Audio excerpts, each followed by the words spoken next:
monstrous Wells catfish virtually exterminated the local fish stocks, and they've now developed a taste for pigeon.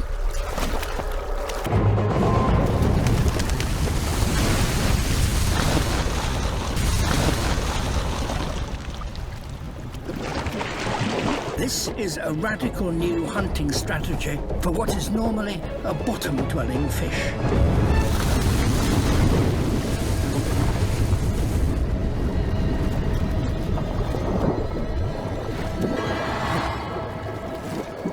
After 1,000 years of living in this city, pigeons are now having to learn to avoid a fish.